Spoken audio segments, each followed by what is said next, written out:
Turf today. Get up and brush off the dew on that. Turf today. Turf today. Turf today. Cut it and roll that dew on that. Turf today. Turf today. Turf today. Set up, they about to come through on that. Turf today. Turf today. Turf today. Get up. Turf today. Get up. Turf today. Let's get out the way. Here comes first play. Let's maintain that turf today. Ladies and gentlemen, welcome back.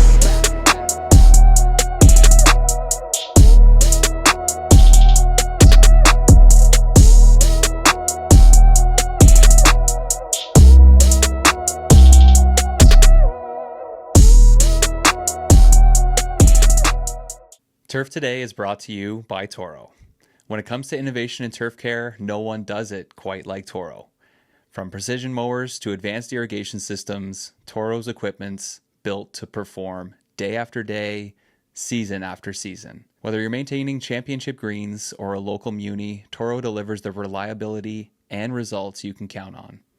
Trusted by turf professionals around the world, Toro continues to push the industry forward because great conditions start with great equipment. Toro. Always solving, always evolving. Oh, live on location. Dude, I don't know how this is going to go. With the credentials and everything. I applaud you for having the headphones on. That's awesome. Always come prepared, right? Yeah. Semi. So Brian's in the car. I'm assuming you're in the turf parking lot right now at Cypress. I'm deep in the woods at Cypress, way in the back of the parking lot, down by the nursery. They're washing off mowers behind me. It's a great location. You are right in it right now. Like literally right I just sent you time. I literally just walked off the golf course and ran in here. I didn't know where I was going to go. Like the Wi-Fi is real spotty. Like you may lose me every now and then during this thing. So it's, we don't know what we're going to get, buddy. Little car cast. I love it. Yeah. Yep. How are things going down there? Couldn't be better. Could not be better, man. It's possibly the most relaxed tournament I think I've ever been to. It's really minimal afternoon maintenance, hand watering, hot spots, stuff like that. Morning shifts are going really smooth. The guys are just knocking it out of the park. It's going to be a great event. 20 players, Saturday and Sunday only. It's going to be memorable for sure. And then Jeff Marco, the golf course superintendent out here, he's been here 32 years. He's getting ready to retire in the next couple months. So this is kind of his big send off. So all his buddies, schoolmates, guys that have gone through the system here, everyone's kind of come in to support him and hang out. So it's a lot of fun, man. A lot of fun. And you're in the most beautiful place on earth too, which doesn't hurt. Yeah. Doesn't hurt. Hoodie weather in the morning though, like that. Hoodie weather pretty much most of the day. If the sun comes out, it can get a little toasty, but mid 70s or something. It's beautiful. Perfect. Yeah. Can't complain about that. No, it's my kind of jam. I love it. What's cooking in your world? We've been busy up here. Kids went back to school, so staff went way down. So we're doing a little bit more on the course, but that's always fun. I always like fall golf, fall maintenance. You get to do a few more things, and what temperatures are a little bit better. So that's been nice. And yesterday, Will had his first day of school, so I went to the course. We had a double tournament, so I went to the course and got the back nine set up. Realized we had to do some hand watering because he got smoked overnight. So did some hand watering, drove to his school, met him for his send off when he was great. And then went back to the course and we got the front nine set up. And then I came home because I thought we were recording yesterday. It was in my brain all week that we were doing a Thursday recording. And I text you and you're like, nah, it's tomorrow. I'm like, look at my calendar. Yeah, it's tomorrow. So, you scared me, man. That panic for nothing. Yeah. But no, it's things are good. It's kids are going back to school. How's the house coming? House is coming along. It's we wanted it all done right away, but it takes some time. It's a process, and it's the first time we've gone through something like this. And although you want to move and you want to get everything set up and make it all perfect, but it's taken some time. So especially with the two young kids, there's not too much you can do about it. No, it's a never ending process. It never stops. There's always something to do. Got to get the studio set up though. I'm in here with the desk in the corner and all my boxes, and I gotta actually put some time and effort. My wife loves interior design, and she's into like vintage stuff and antiques, and she does well with all that. So she's been throwing some ideas around about, the wall or work in a corner or a different kind of chair or something like that. So we'll see. Work on it. Just give her your mandates, the I must have this, and then let her handle the rest, right? Yeah, exactly. Let Go her go ahead. to town. I Yeah. love it. I love it, man. That's great. Yeah, it's team effort. Yeah, no, it's awesome. Hmm. So our friends at Toro had a big event last night out here, a little volunteer appreciation party out at the Hay. Okay. Have you seen pictures of that place yet? Oh, I probably have. It's not Oh something my I'm gosh. I'm I'm remembering right now, but nice It's the spot. little yeah, it's the little par three course, Pebbles par three course. It's a little bit away from Pebble. But oh my gosh, unbelievable setting. Looking out there at the Pacific Ocean or maybe a bay, I don't know, but um just unbelievable spot. They had a big putting contest for us. Yeah, just a great spot for little volunteer appreciation night. It was really, really special, man.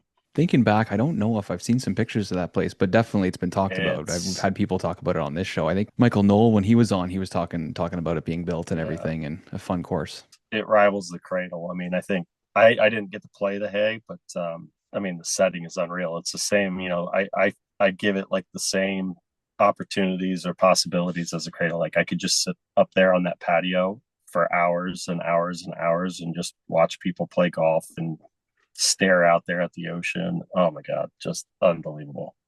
I got a guy taking a piss right over here next to me. That's nice. I don't think he knows I'm in my car. Oh, geez. Hopefully it's just a pee. Nothing else happens. Yeah, no, he's not squatting. We're good.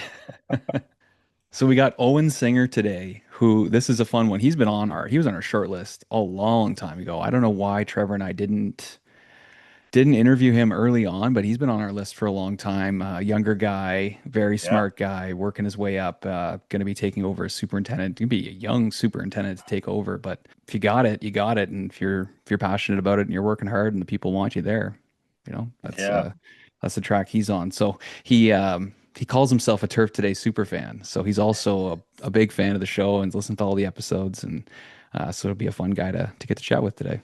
yeah. Yeah, that was cool. He reached out to us and sent us all the pictures before and after stuff of his golf course and all that. Seems like a highly motivated young man that's going to be going places. It'll be nice to Yeah, talk to him. And 100%. he's up in Canada as well, isn't he? Another Canadian guy. Yeah. Yeah, yeah, Yeah, awesome. we've been on a bit of a streak, Canadians. Yeah, how about it? You should see the wildlife out here. It's nuts. It was just walking back to the shop right up the fairway, massive buck just walking right right up the fairway with me. Probably Wow. got about 20 feet from him. He's just having a stare down with me and then go out to the point and just having a staring contest with a seal out there on 15 and 16. And Wow. yeah, pretty neat, man. That's a big There's wildlife too. there's no dude, that buck was huge. I got a bunch of video of it. Probably make one of the videos here this week. So yeah, Sweet. it's God, it's just so special out here, man.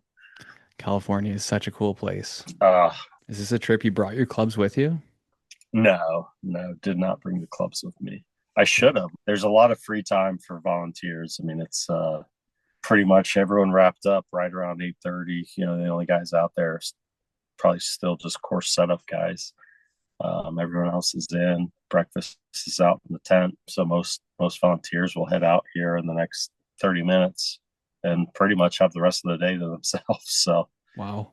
he encouraged a lot of volunteers to bring clubs, explore the area, do whatever. So watch golf, whatever you want to do. So Yeah. it's gonna be it's a it's a very, very unique atmosphere. And I mean that in a very good way.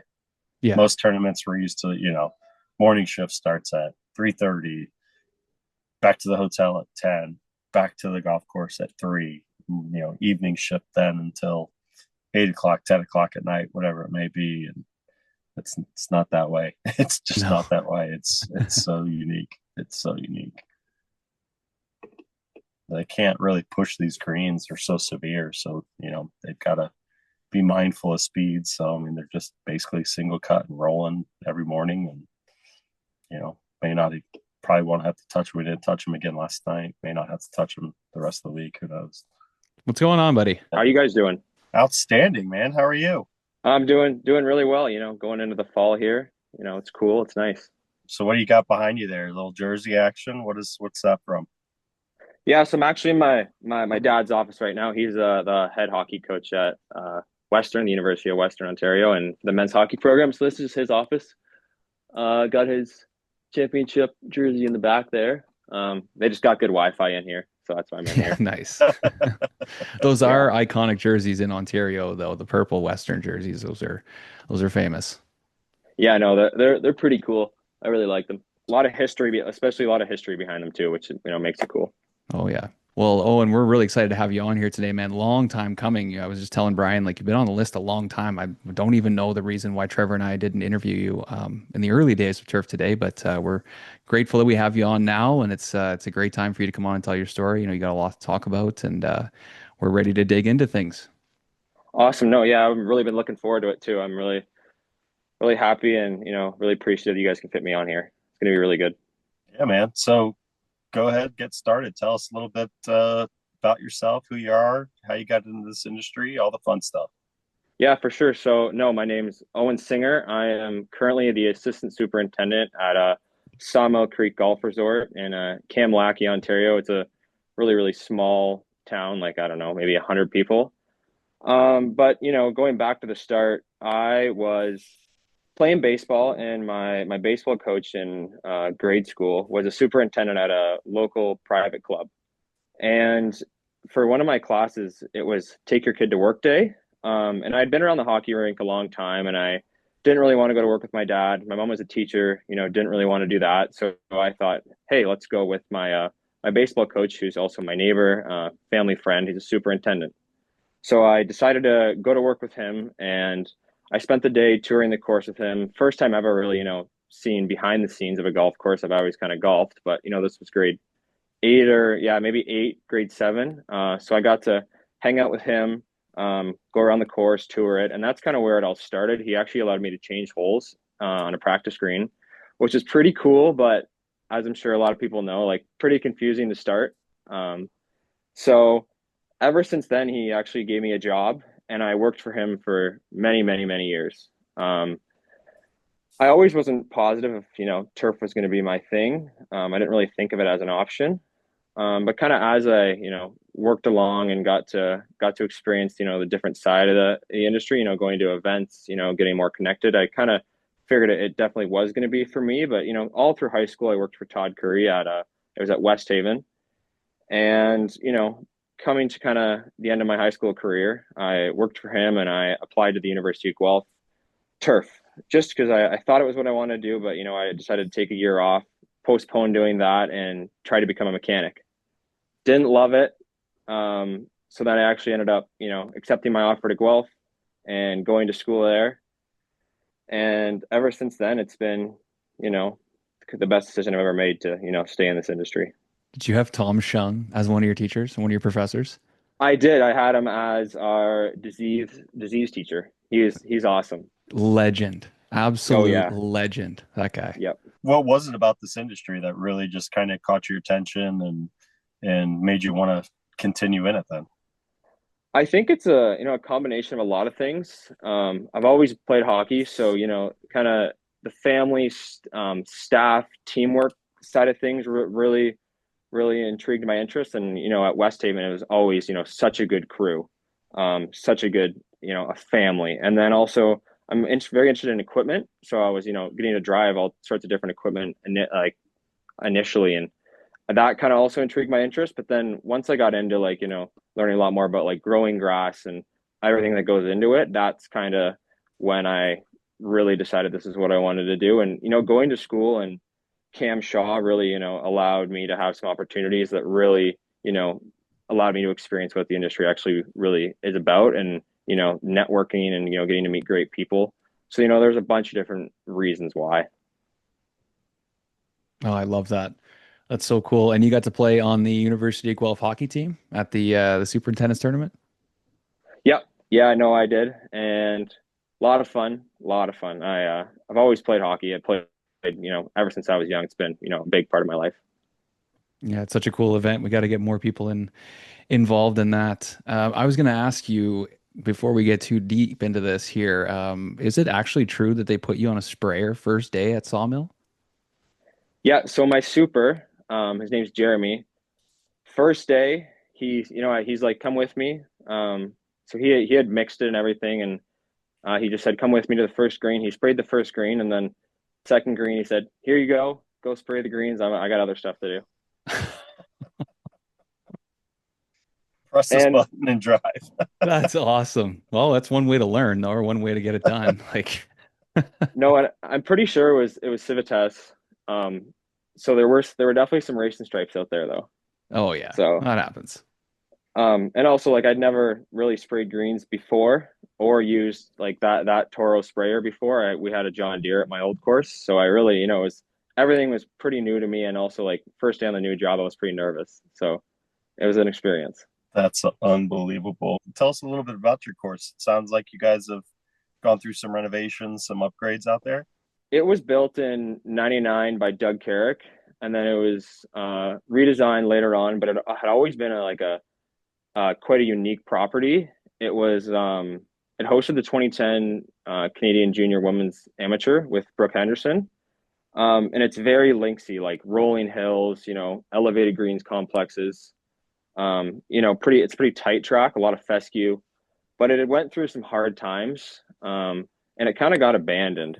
So when me and my boss took on the project, he needed a team, and I was, going to be one of those team members. But Sawmill was basically and virtually abandoned. It had no anything. So when we, started there, we were starting from like a true like ground zero. It was pretty much just like a hayfield. That's crazy. So what was the process like of getting it to where it is today? It's been quite a long process, but initially starting, so my superintendent had started the year that would be my second year in turf education school, but he had started and done some heavy core aerification just to get movement through the soil, and it was like the greens were incredibly hydrophobic, and also they really didn't have much equipment, so there was really like he would try to mow the greens and something happened. So when we started, primarily like we had to have full buy-in from the ownership, which we did get, and then to start off it was just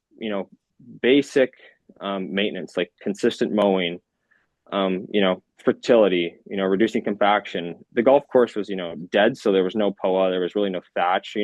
Just starting with consistency, giving the plant what it needs, that kind of stuff to start was like kind of the bulk of our first few months, clearing debris, getting the irrigation going, getting safety procedures put in place. Like even in the shop, like we really didn't have anything. So it's, really just building what we needed and what we kind of had to, like what was left there to kind of like, just make it work to start. And then, moving forward, it was, we got a new Toro Lynx irrigation control system, which was huge. We got all new equipment pretty much, and working with our ownership to kind of take the next step, because we couldn't do it all in the first year.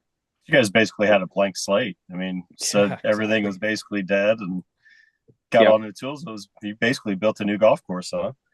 Yeah, no, it was pretty cool. It was like a very unique experience for me coming out of school, because I kind of expected to go to just maintain a property and work on tee renos, but at Sawmill it was everything had to get redone. All the bunkers were completely growing in, so we had to excavate them all, fix the drainage, fill them up with new sand, and then on top of that maintain what we've already been doing.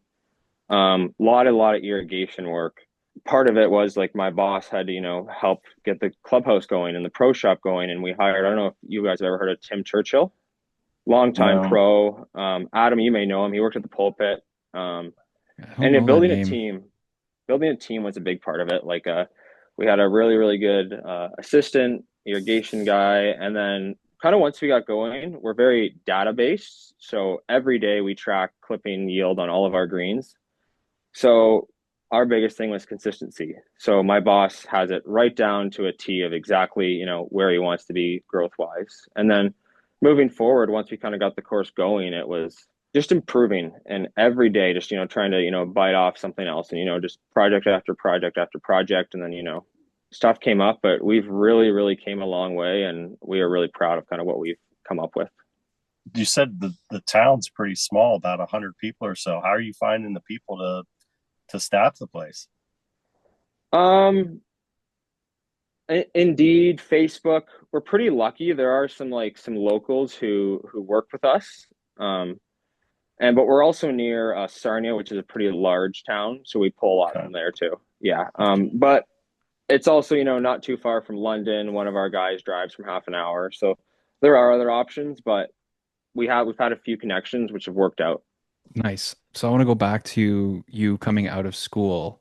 I guess, two-part question. The first part would be, what was that like going through the process of, okay, I'm about to graduate.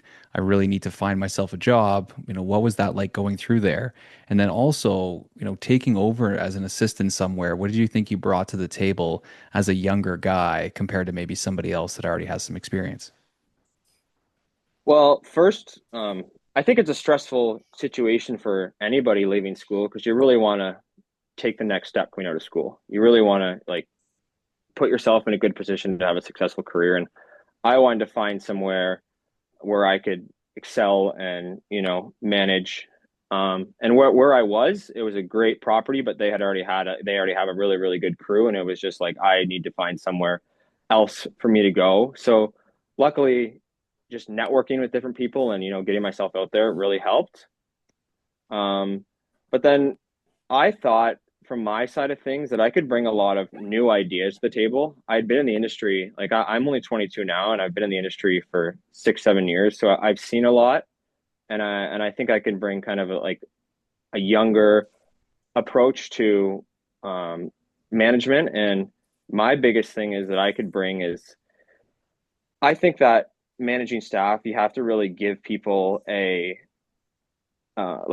give them their own kind of manager role for themselves and give them jobs and let them take full responsibility because once you give people responsibility of something they'll do a really really good job and their best job of it versus kind of micromanaging. And I thought I could bring kind of a new side of management to my club, which I think I did, and I think it has worked out really really well, especially with everything we have going on. I couldn't sit and micromanage. I kind of had to let my staff take control of what they were doing and do the best of their abilities, and it worked out really well. So, yeah. So what was so enticing for you about taking this job? I mean, you're going to a golf course. It sounds like was barely a golf course. I mean, was that a little scary for you?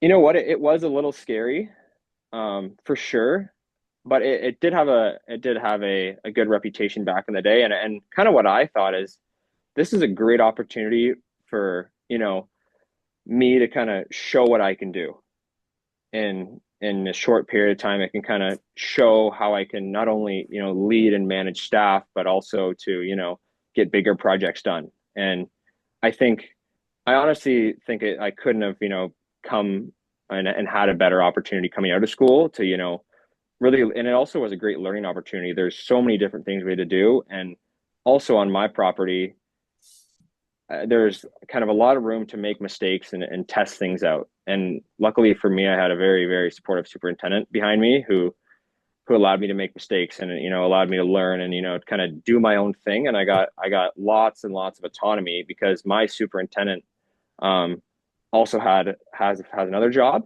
So I was like the day-to-day superintendent for the staff. So that was also a unique opportunity for me coming right out of school. I got to, run a turf department the way I kind of wanted to, which was really, really neat to me. Looking back on turf school, is there anything you would have done differently? Would you have started something earlier? Would you have gone to work somewhere else? Like if you're going to kind of give advice to people coming up behind you, is there anything you would have done differently? I I think I took maybe a less traditional route. I didn't go to a super big, multi-million dollar turf facility club. I went back to where I was, which is a great club, and I got to learn from them. And I don't think I would have changed much coming out of school, to be honest. I really, really enjoyed my experience, and I kind of wish I would have went or tried out for the turf bowl team my first year, because that was one of my best experiences second year. And maybe, try to get a little more involved with the school, but overall, I had the best experience ever. And I think just do what you think's best for you, and my values are family and all that kind of stuff. And I thought sticking close to home was what was going to work for me, and it did work out really, really well in the end. We are back with another Ask the Agronomist question featuring PhD agronomist Tony Goldsby from the Andersons. Our question today comes in from Kern Sando. What is the best time of day to water and for how long? Awesome. Well, thank you, Adam, for again having me on the show today. And thank you to Kern Sando for submitting another great question this week. So, when I talk about watering turf, the first thing that comes to mind is really timing is everything, right? So, the first part of that question, and I go back to my plant pathology days in school, right? And you really got to think about the disease triangle, and to get a pathogen present in your turf grass, really got to have three parts, right? The host, the pathogen, and the environment. And those all have to come together. And obviously, one of those key environmental factors is leaf wetness in that three-pronged approach to help that disease develop. So for me, I'm always recommending to guys and gals to make sure that they're going out there early in the morning with their waterings wherever possible. And again, you're giving your plant what it needs from an irrigation deficit perspective and replacing that. But then you're going to get that sunrise that comes up pretty soon, and you're going to start to get the wind that's blowing across the turf canopy, and all these things are going to really help to dry that canopy out, and then minimize that window where that pathogen may be able to thrive. Which is again what you're trying to prevent during that timing question.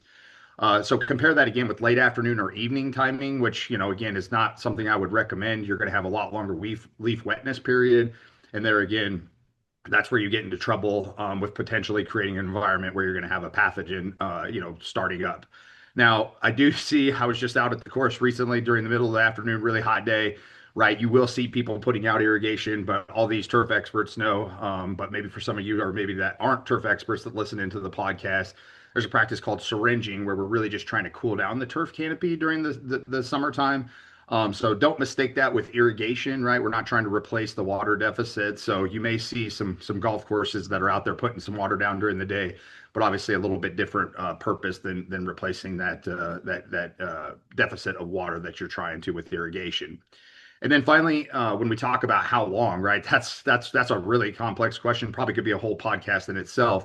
But I guess to summarize it from my perspective, I came from an irrigation type background, right? So starting with a really good irrigation audit is always going to be important. And that's going to tell you kind of what your system's application rate is and your distribution uniformity and how well it's working. And if all that's in line, kind of the gold standard is typically some kind of ET replacement. So how much evapotranspiration or water is getting lost through transpiration from the soil, or transpiration from the leaves and then evaporation from the soil.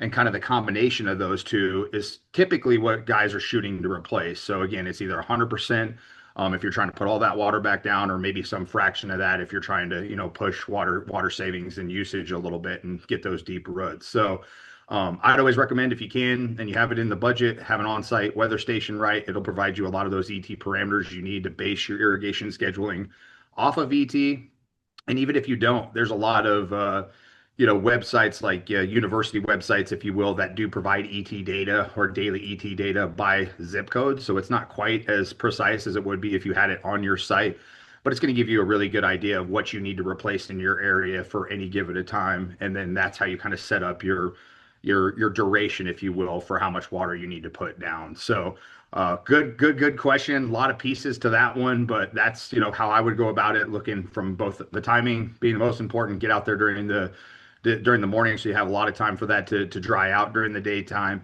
And then if you can try to replace it with some sort of ET model with a good irrigation system, that's always going to be the way I would recommend. Awesome, Tony. A lot of good information there.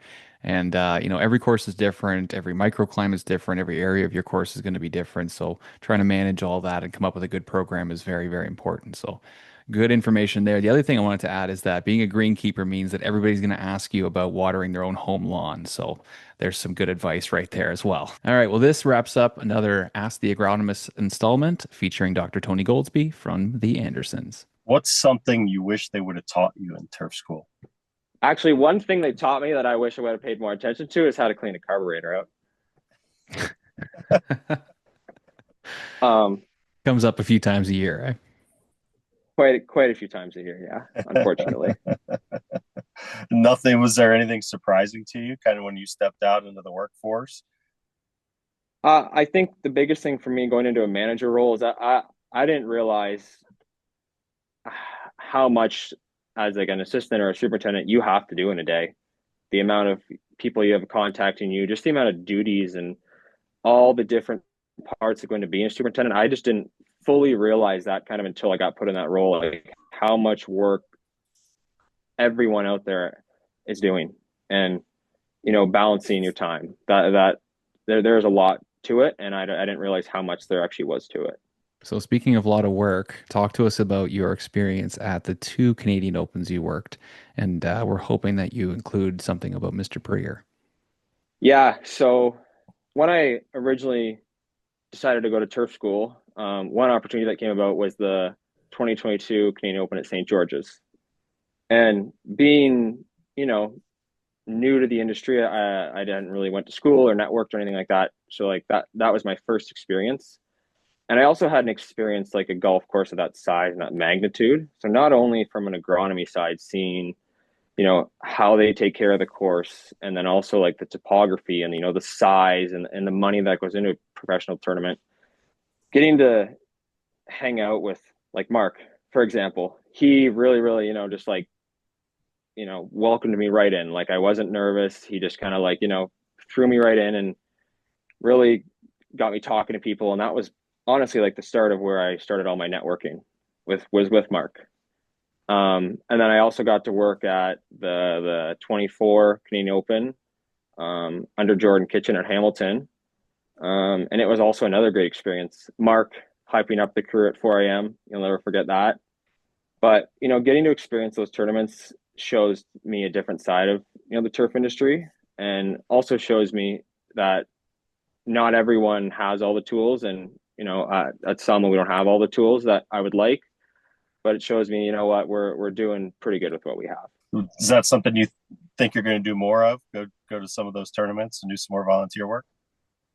For sure. I think networking and going to all those tournaments is a big part of expanding as an individual, and to meet new people and have connections. I think it'd be something. And I love doing it. I love the early mornings, and I love everything that goes into it. Like going and helping is so much fun to me. You still talk to a bunch of people that you volunteered with at the Canadians? For sure. Yeah, that's awesome. Mark definitely has stuck for sure though. He's a staple. He's a piece of work. Oh yeah, I'm actually supposed to see him this weekend. I think he's coming down to Ottawa. Supposed to go out to a bar with him on Sunday to watch some football. So, that's a big shock. Yeah, he goes, "Bring the microphone. We can record a podcast." It's like, okay, Prier. He wants to do a fourth now. Jeez, that would good. Well, yeah, exactly. Like, we don't have enough money to book you for a fourth time, Mark. Gee. What a legend. Okay, so Owen, we got to ask you about taking over as superintendent. Sounds like you're not too far away from doing that at 22 years old. That's a big step. No, and so the sawmill, the plan was for me to kind of transition into the superintendent next year, because my boss, there's enough going on at our club. We just bought a driving range and we've kind of got that ready to go. There's enough going on. And he also has another job. There's enough going on a daily basis that I think I'm ready to take that step. But as of yesterday, and this podcast will be released a week from now, I took a new job as the superintendent at Huron Oaks, which is actually about 5 kilometers down the road from me. And as a 22-year-old, I'm really grateful for the opportunity, and I'm looking forward to showing them what I can do. And congratulations! Yeah, that's man, exciting. Congratulations! You're just dropping a bomb. Yeah. Thank you. Thank you. I'm really, really looking forward to it. It's been a long time in the coming, and I'm really can't wait to, start and get going. You got some nerves? Getting a little nervous about it? I am getting a little bit nervous about it. I was actually telling my dad I feel pretty lucky because it is, September. So, climate wise, I'm going to be lucky I'm not taking over in June a new property. I also have some other things in the works where luckily I'm going to have some staff who want to come with me. So luckily I won't be completely alone. I'll have, some good support system with me. That's awesome. And you're gonna figure it out, right? There's lots to learn. You're gonna figure it out day by day as you go. So that's awesome, buddy. Really excited for you. And I don't Thank know you. how many 22-year-old superintendents are out there right now. There can't be too many. So you should be proud of yourself. Thank you. Yeah, I'm not sure, but it's a it's an exciting opportunity for sure. What was the interview process like for you? Um, it was a little different because like it was more of a my super who will now be the director of agronomy at my new club.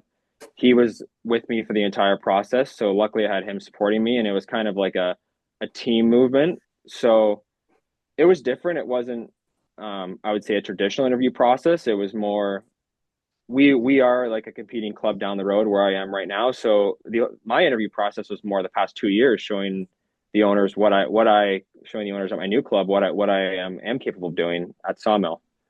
So it was kind of actually like a longer process because they got to see kind of us turn our old property from nothing into something.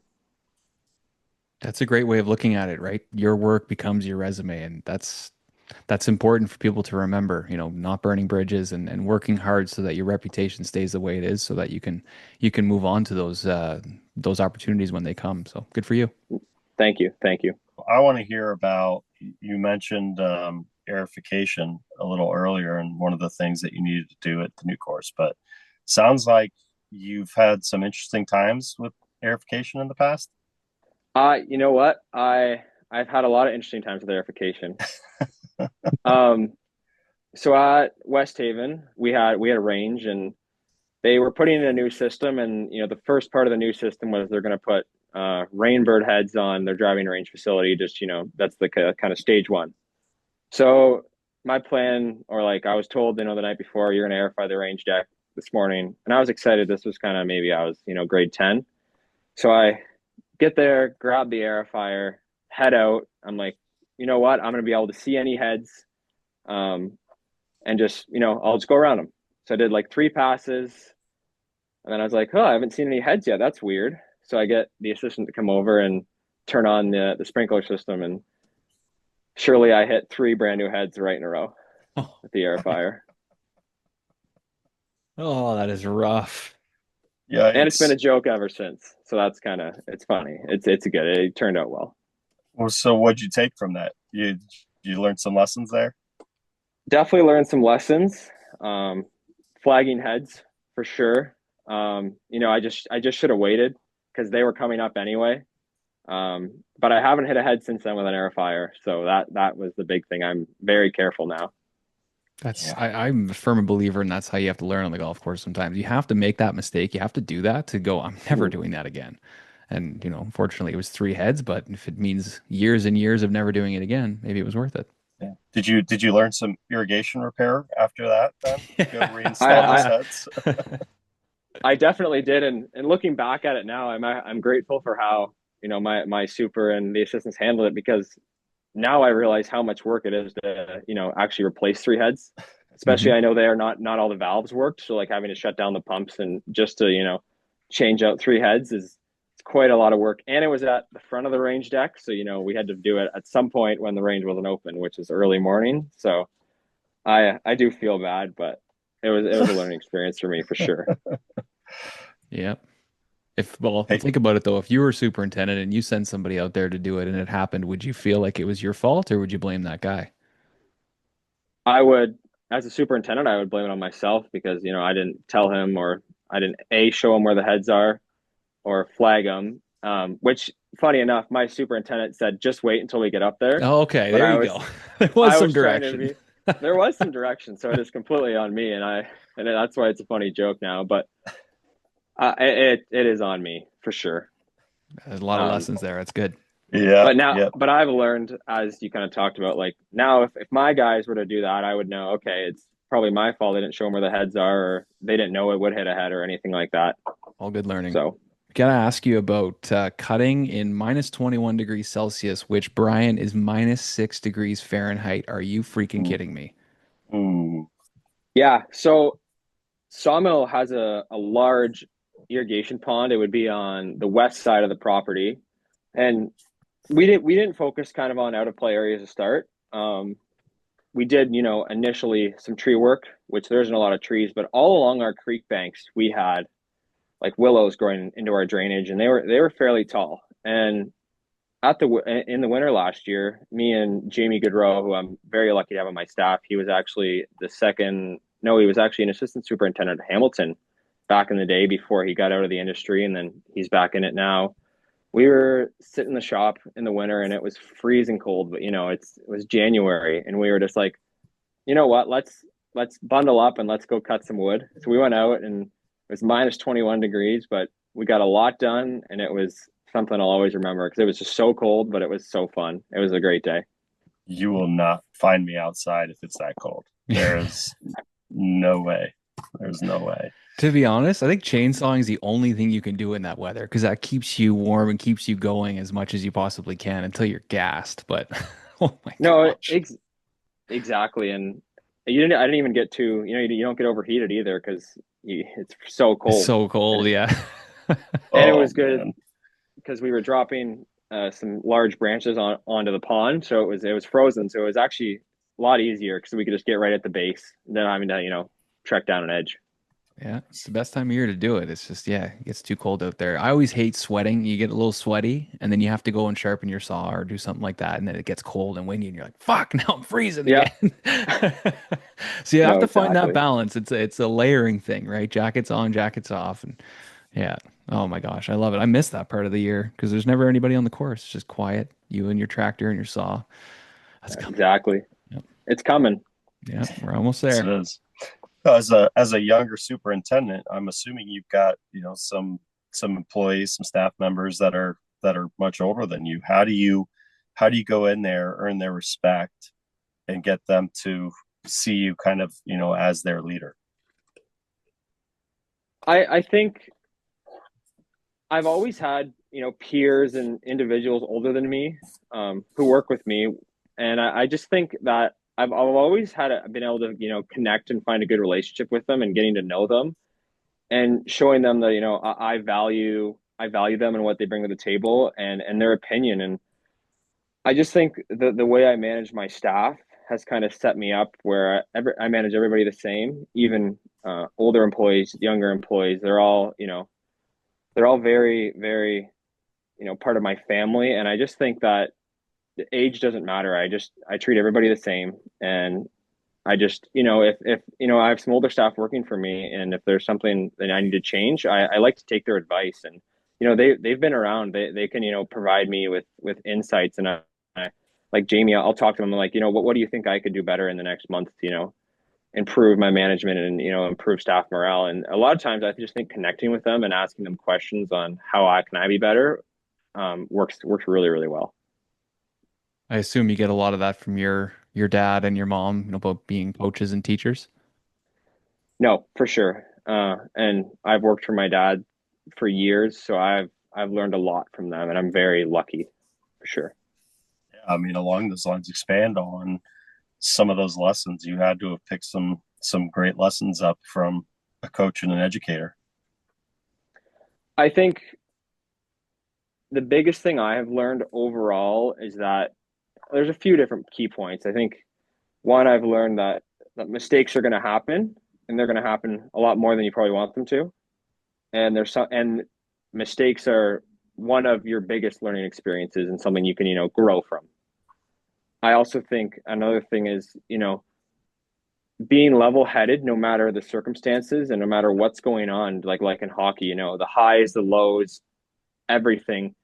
As a manager and as a coach, you are the leader, and you're who people look up to, and you have to be level-headed. We lost this big game, but it's okay. We're gonna move forward. We're gonna get the next one.